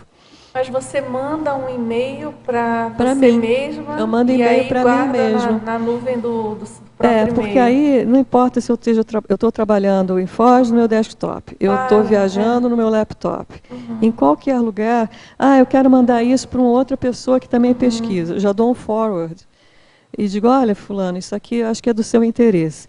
Então eu acho muito prático, eu tenho um sonho de consumo, né? Esse de cosmograma, eu tenho 2.000 matérias já. Então eu tinha vontade de eventualmente levar isso para o Holociclo e baixar isso tudo, mas para isso precisava ter um sistema melhor, enfim, tudo demanda certo tempo. No Holociclo tinha os impressos, não é? De Sim, coisas da internet. Ainda o que tem tinha, isso. Sim, imagino que uma sim. outra maneira também de classificar o... Eu, por exemplo, no início desse ano, eu dei um curso aquele curso de bolsões holopensênicos, eu dei a parte do belicismo. Então, eu levei meu cosmograma físico. E aí, o que eu fiz? Eu peguei meu cosmograma físico e dei uma olhada em tudo que eu tinha no virtual e eu imprimi. Então, ali naquele momento, para aquele curso, eu parei, imprimi as matérias que eu achava mais importantes, rearrumei aquilo, reclassifiquei e dei uma arrumada porque eu queria mostrar para os alunos do curso como a força que o cosmograma traz para a pesquisa de um tema. Principalmente num tema que você quer fazer um acerto, né? Você realmente tem que ir fundo, não pode dar mole naquilo que você precisa limpar. Então, eu parei naquele momento e, fiz e fiz isso. Então, eu tinha essa vontade, em algum momento, fazer isso para o cosmograma, para o Holociclo, mas isso está como um projeto. Por enquanto, eu estou só levantando os dados.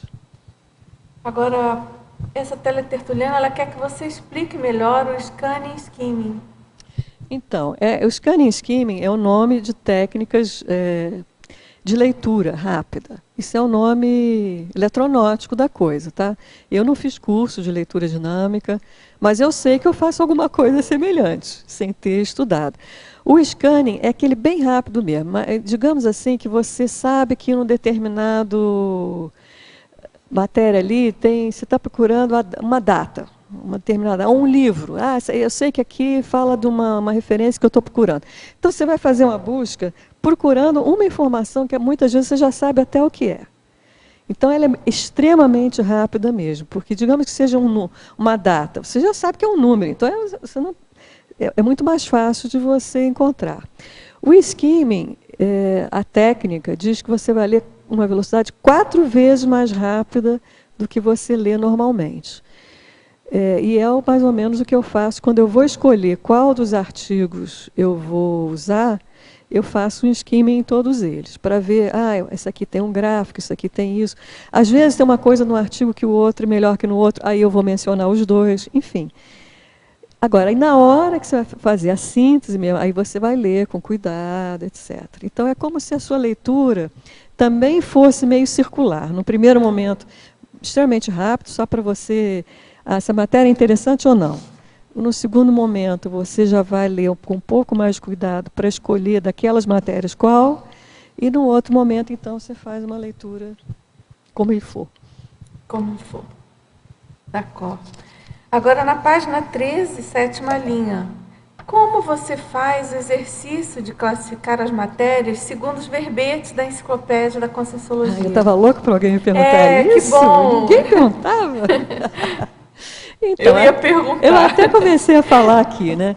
Então, essa coisa do vício da planilha, né? Uma das planilhas que eu tenho, acho que muitos de vocês são meus usuários, né, dessa planilha, é uma planilha dos verbetes da enciclopédia, que eu criei quando fui estudar para a primeira prova da Conscienciologia, que eram 240 verbetes, e eu achava que era muita coisa. Hoje em dia nós temos 3.142. Mas, enfim, aí eu resolvi fazer uma planilha, porque eu digo, não, se eu for ler tudo isso aqui, eu não vou terminar, sei lá, faltava um mês para a prova. E, a partir disso, aquilo virou um hábito.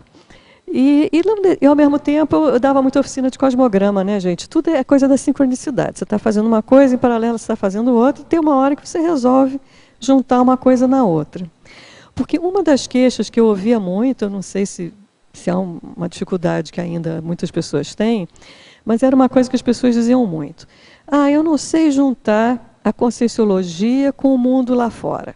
É como se o mundo lá fora fosse uma coisa, o mundo da Conscienciologia fosse outra, e eu não consigo juntar uma coisa na outra. Claro que a enciclopédia visa exatamente fazer essa ponte, né, gente? O objetivo da enciclopédia é estar descrevendo todas as realidades e colocando detalhes de como é o ponto de vista conscienciológico sobre aquela realidade. Agora, se você fizer o exercício de, ao ler uma matéria no jornal, na revista, você procurar qual o verbete que fala daquilo, e o inverso, dado um verbete, você procurar uma matéria que seja um exemplo do que aquele verbete está trazendo, você vai fazer um exercício de juntar essas duas pontas, reforçar essa junção, né? Então, como é que eu fazia isso? Eu usava essa planilha, a planilha não só tem título, mas tem toda a fatologia. Então, às vezes você está lendo um verbete, eu imagino, se eu hoje em dia, se eu tinha dificuldade com 240, gente, imagina 3.142 verbetes. Mas você está lendo uma matéria e você vê, tem esses assuntos. Será que, há pouco tempo teve um verbete de nostalgia, né, do Ricardo. Você está lendo uma matéria, isso aqui é nostalgia, isso aqui é autoinspiração, enfim. Aí você vai com aquelas palavras-chave, você vai dar um localizar na planilha. Você também pode fazer isso no PDF, tá, gente? Mas o PDF, a procura no PDF é muito lenta. Então você vai morrer ali procurando até aquilo ali acabar, você já desistiu, né? Já dormiu e tal. Mas na planilha é muito rápido, porque você dá um localizar tudo e aí você já vê todas as células que tem aquilo. Aí, em geral, você vai descartar a maioria das coisas que veio, mas naquele momento que aquela tua análise para ver se é ou não é, você está dando um refresh naqueles verbetes. Então, no final, é uma maneira também mnemônica de você está memorizando. Fazendo associação de ideias. Né? É extremamente rico. Agora, no Holociclo tem várias pastas já com os verbetes. Sim, a gente criou isso, né? Na época isso é bem interessante para quem quiser pesquisar. Na época que eu estava, porque isso aconteceu exatamente na época que eu estava lá no Holociclo, trabalhando lá, né, coordenando lá.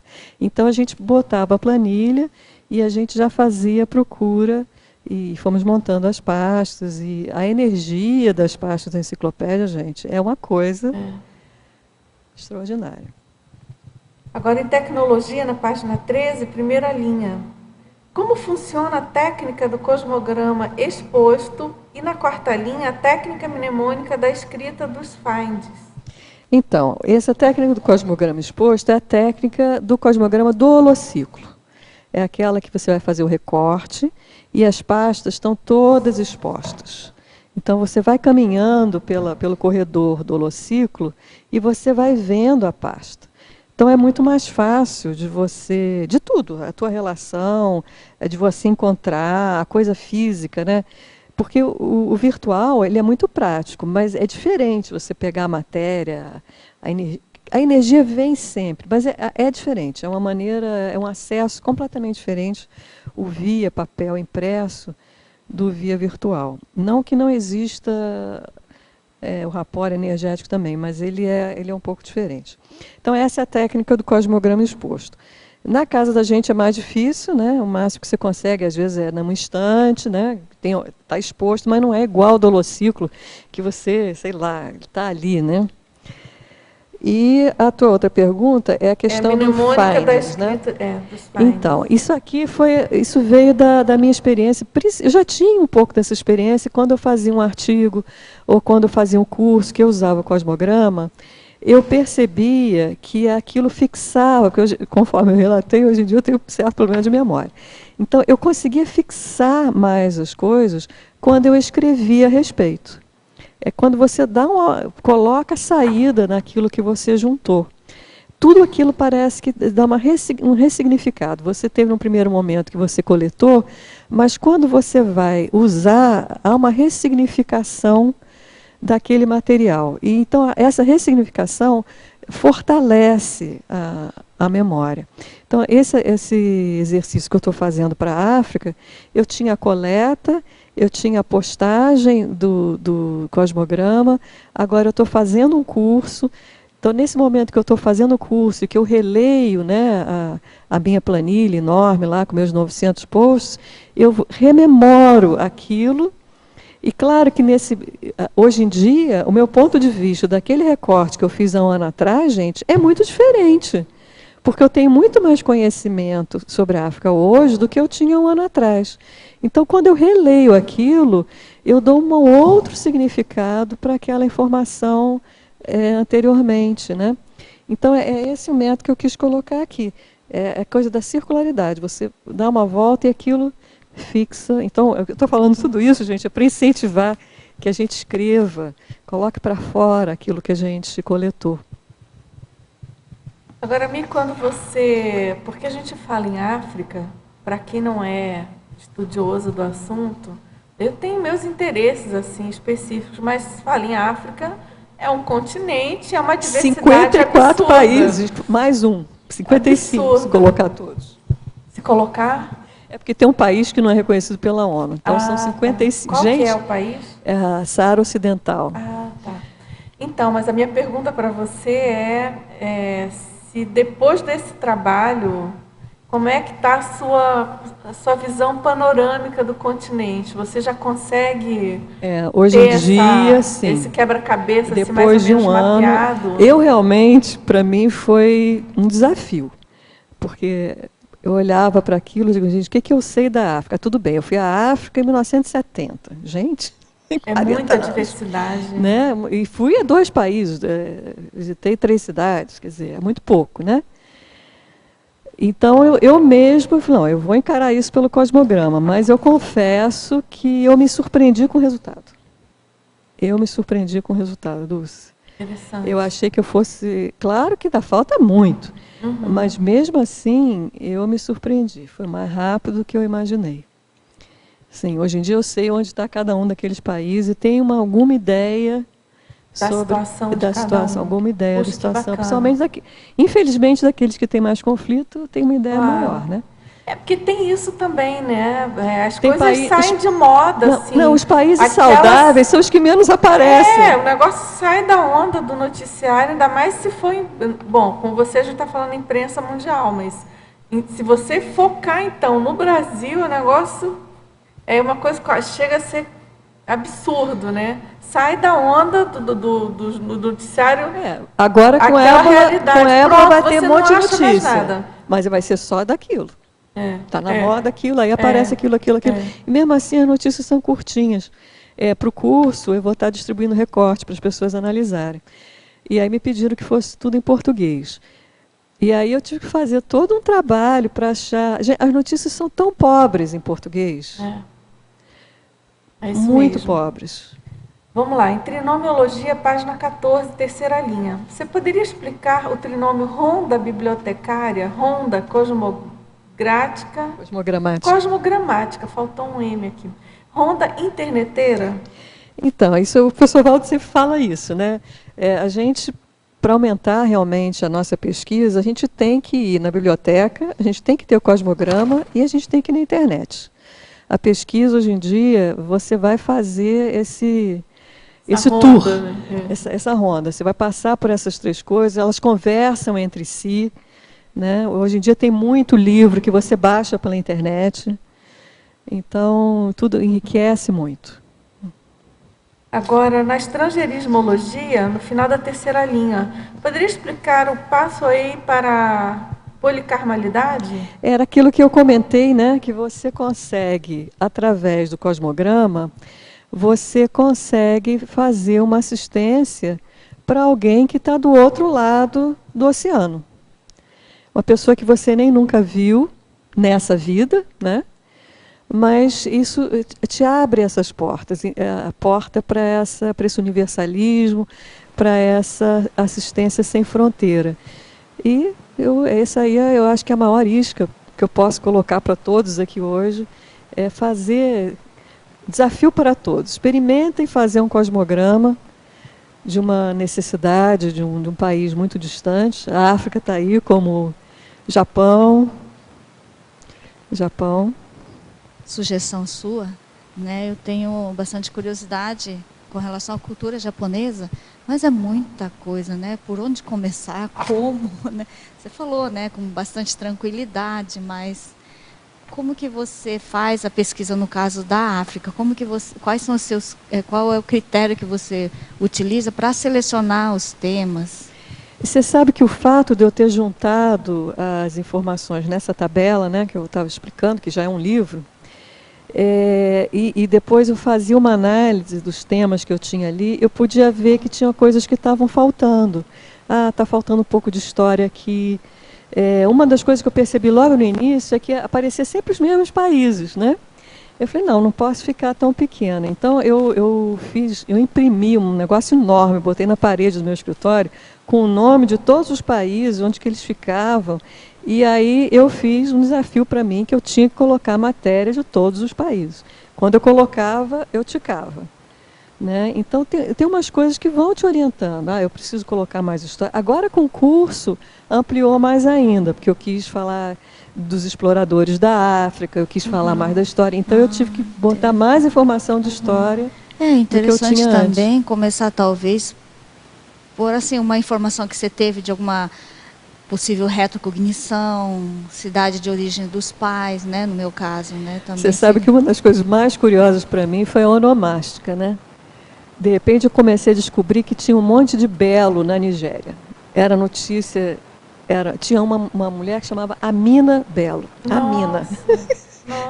A notícia é que ela tinha uma pedra, não sei o quê, que foi ejetada, sei lá, era um problema de saúde qualquer. E de repente o empreendedor era, sei lá o que, belo. Não sei o que era belo. Eu falei, gente, eu estou enrolada com a Nigéria. Daí eu saí procurando o porquê dos belos. E aí eu descobri que tinha um sultão, toda a parte do norte da Nigéria, a maior universidade da Nigéria é o nome de um político que chamava Ahmad Bello. Enfim, então os belos têm um significado. Então tem umas coisas pessoais que orientam a pesquisa também. Tem. Agora tem uma pergunta aqui que tem a ver com esse assunto. Ela pergunta assim, ela mora em Madrid. Que critérios básicos você recomendaria para a pessoa começar a fazer a classificação com os jornais e revistas do país ou região onde vive?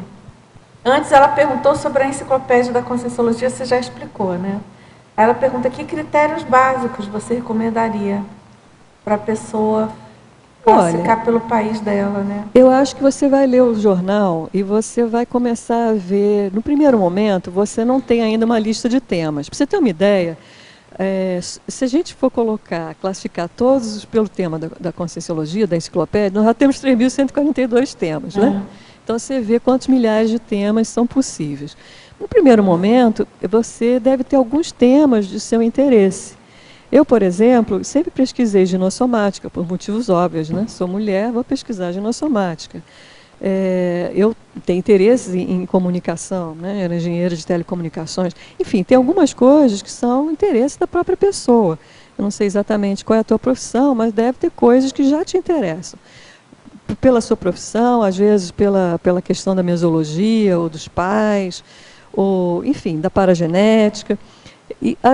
Eu diria que você deve ter uma listinha básica, inicial, meio guarda-chuva, de coisas que você quer pesquisar. Eu quero pesquisar medicina, eu quero pesquisar trabalho, eu quero pesquisar economia, eu quero pesquisar política.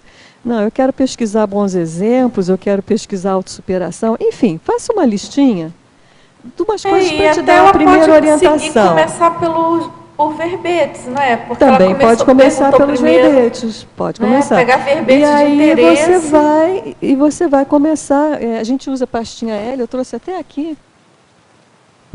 O que é uma pasta L, gente? É essa pastinha, deixa eu tirar o que tem dentro aqui. Você vai pegar uma pastinha L.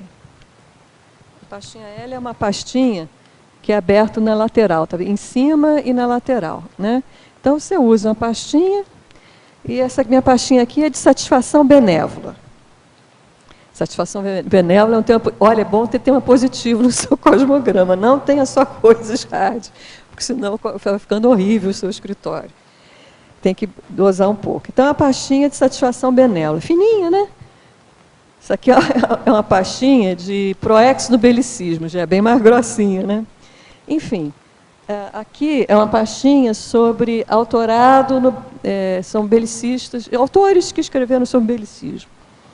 Aqui, por exemplo, já é uma pesquisa sobre caça, que tem a ver com belicismo, exemplos de caça. Então, isso são temas que você vai colocando. Você vê que eu arrumo bem simples, né? Eu vou colocar o jornal, pego uma folhinha, uma parazinha e coloco... Desculpa, fora... Está vendo? Eu tenho uma para aqui escrita à mão. Não vai dar para ler? Acho que não dá para ler. Está escrito autorado. Uma parazinha e eu vou colocar dentro da pasta. Né? Nesse caso, todas essas pastas aqui tinham a ver com belicismo. Então, eu posso pegar todas essas pastas individuais e colocar dentro de uma pasta polionda. Sabe o que é pasta? Presta a sua pasta ali. Dá para a Dulce, a Dulce vai mostrar o que é uma pasta polionda. Imagem na Dulce, por favor. Já vai aparecer. Vai falando aí enquanto ele Então, foca. a pasta polionda é aquela pasta plástica que tem um elástico em cada ponta, em geral uma mais grossa. Então, você vai poder ajeitar essas pastas mais fininhas, porque elas são muito bambas, né? Elas escorregam tudo. Então, isso fica legal lá para o cosmograma exposto. Está vendo o lance do elástico? Mostra, tira o elástico aí para a pessoa ver. Essa pasta comum de plástico, de arquivo? Eu não sei se na Espanha tem esse tipo de pasta, né? Eu já não sei. Mas, olha, sabe uma pasta que serve? Sabe pasta de arquivo morto? Acho que todo mundo tem arquivo morto em tudo quanto é lugar, né? Tem, aquele tem tipo de essa aí, pasta. tem também. Aquela pasta de arquivo morto. E aí, do lado de fora, você coloca quais são as subpastas que tem ali dentro. Porque uma maneira de se classificar é dentro de um tema maior, belicismo. Aí dentro do belicismo eu tenho caça, guerras, conflitos, dilemas, enfim. Eu vou criando subtemas, e aí esses subtemas, então, eu coloco em pastas menores e dentro, mas todos se referem a esse tema guarda-chuva maior. Agora, na patologia, página 13, terceira linha, como tem sido para você a identificação de intolerâncias e preconceitos a serem reciclados no processo diário de leitura de tanto material midiático? Eu diria que o meu problema maior ainda é com a política. Eu ainda fico muito incomodada. Indignada? A indignação eu já consegui diminuir, mas eu fico incomodada. Você sabe que eu sempre viajo em eleição? Sistematicamente eu viajo todo outubro.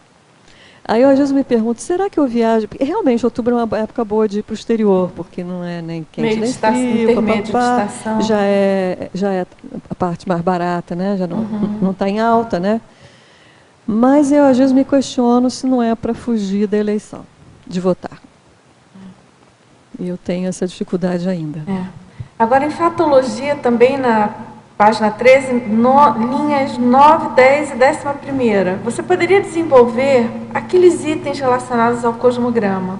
O institucional, pessoal, físico, virtual, monoglota, poliglota, pluritemático e omnitemático.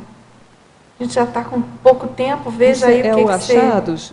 Só me orienta. Não, é na fatologia, na fatologia. nona linha, ali na página 13. O institucional é como eu te falei, durante muito tempo eu trabalhava no Holociclo, então eu ia fazendo cosmograma dos jornais que estavam lá e dentro dos temas escolhidos, dos determinados pelo Holociclo que a gente está pesquisando. Já o meu cosmograma pessoal, ele é orientado pela minha demanda de pesquisa, para aquilo que está do meu interesse pessoal, dos meus acertos grupo kármicos mais importantes, etc. O virtual físico a gente já expliquei aqui, né? O poliglota, sem dúvida, eu acho que vale a pena. Eu, quando comecei a fazer essa pesquisa da África, eu fui estudar francês de novo, porque um dos colonizadores da África a França colonizou muitos então, países. Se eu não entrasse, não melhorasse meu francês, eu perdia uma coisa grande ali. Então, gente, pelo menos inglês. Nos dias de hoje não dá para não saber inglês. Por favor, tem que saber inglês, senão fica muito pobre. O pluritemático, o da minha casa é pluritemático, o do Holociclo é omnitemático. Né? Só ter a enciclopédia da Conscienciologia, você vê que ele é omnitemático. Foi tudo, ótimo, né? Agora, em parafatologia, na página 13, final da terceira linha.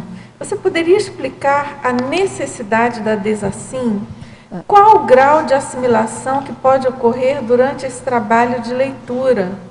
E aí ela pergunta, acontece várias vezes por dia? Qual o seu procedimento? Claro que acontece. Não tem como não acontecer. No início, isso que eu estou dizendo, era o voluntariado, é complicado o voluntariado no Cosmograma, porque a pessoa isca, não percebe que iscou, e aí ela não tem mais vontade de voltar. Então, sabe aquela coisa, tanto, às vezes é pela indignação, às vezes é porque a gente se condói, a gente fica com pena daquilo. Aquelas coisas que a gente fica com pena, a gente não está ajudando. Ter pena não ajuda nada. Aquilo ali é batatófila, porque você abriu, né, com emoção, aquilo vai vir para você certamente. Então, legal, né, que desde que você fez a assimilação, vai fazer assistência, faz uma escagem, procura que seja mais lúcida, mas depois assimila aquilo, sem dúvida. É fato. Agora, ela pergunta também de que maneira os interassistência-pensenes interagem nos procedimentos rotineiros da técnica do cosmograma. Eu acho que a gente não pode nunca esquecer. Se a gente, é aquilo que eu falei da benignidade, você quando entra para fazer a técnica do cosmograma, vista o jaleco, coloque a luva e sinta-se com um bisturi na mão, na posição de médico. Eu estou aqui para ajudar, não estou aqui para criticar, não estou aqui... Não quer dizer que eu não vá fazer meu relatório médico, digamos assim. A doença é essa, motivado por isso, mas ali na hora você vai estar criticando o fato, não a consciência. Então essa eu acho que é a posição número 1 para fazer a interassistência. Muito bem. Nosso tempo aí está esgotado. Eu agradeço muito a todos, fica de novo o convite. À distância vocês também podem fazer o curso da África, viu? Bem lembrado. Ligar aqui para o CAEC. Qual é o telefone mesmo, gente? Espera aí, um minutinho só, gente. O telefone é 45-35-2652.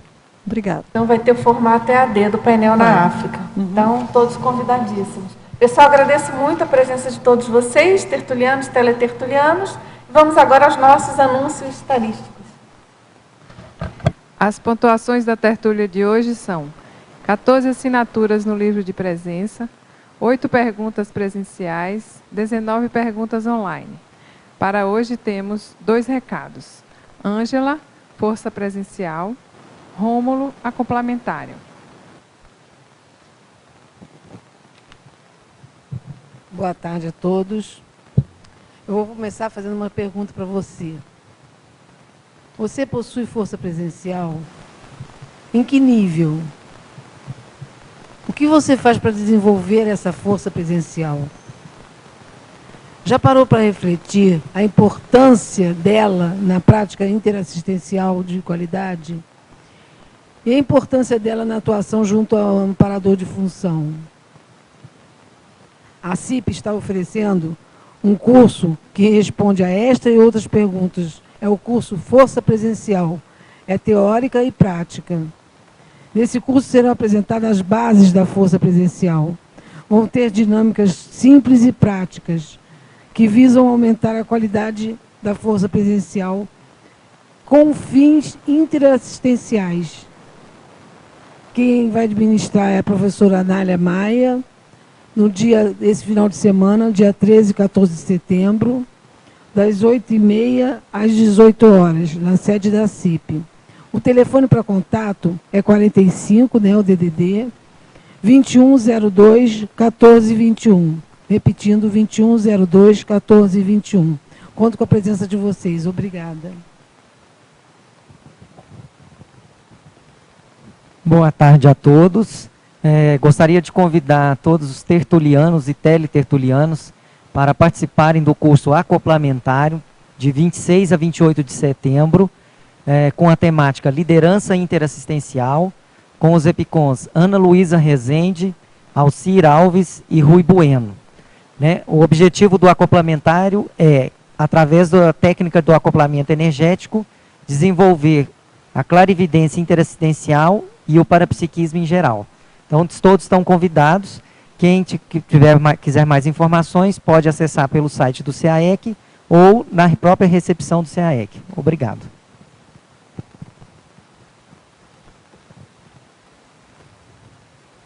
Para amanhã, teremos o verbete Parapsiquismo Verbetográfico, da especialidade Parapercepciologia, do verbetógrafo André Lima. Boa tarde a todos.